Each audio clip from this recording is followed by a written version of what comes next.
In our last video, we had our response text displaying in a div inside our browser.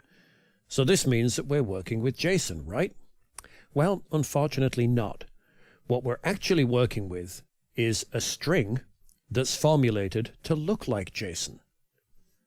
We can confirm that if we do a console.log, type that, console.log, and use the type of method, which will tell us what type of variable we have here, and pass in this .response text.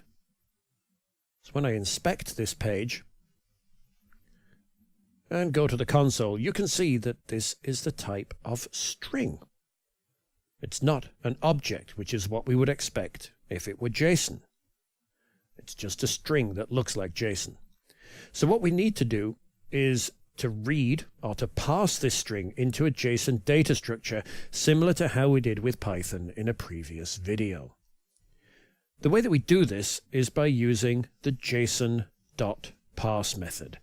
So again, we'll do console.log, we'll do type of, and this time we'll do JSON.parse and this .response text inside the parentheses.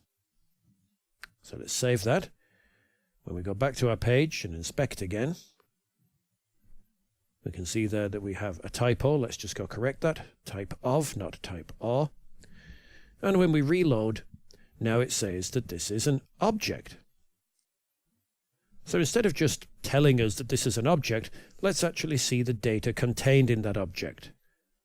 So what we're going to do is, instead of doing type of, let's just do console.log JSON.parse this .response text, and we can log the actual object to the console. So let's remove this line, and we'll change that to JSON.parse and this .response text inside the parentheses. Okay, let's run that and refresh our window. And now we can see that we have an object logged to our console. And if we expand the little node, we can see each of the properties and the values associated with those properties inside the console. Now, what we would imagine then is that we could maybe store this in a variable and manipulate the response text. Let's try that. We'll create one called data, var space data. And what we'll do inside the function here is do data equals this dot response text.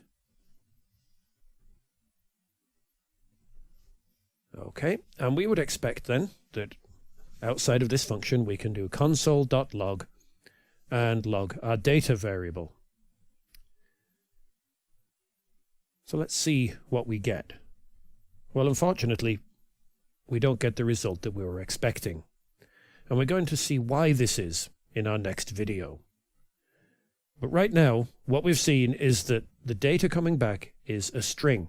If we want to manipulate it so that we can display it in a pleasant format for our users, then we need to put it into JSON. In the next few videos, we'll tie all of this together.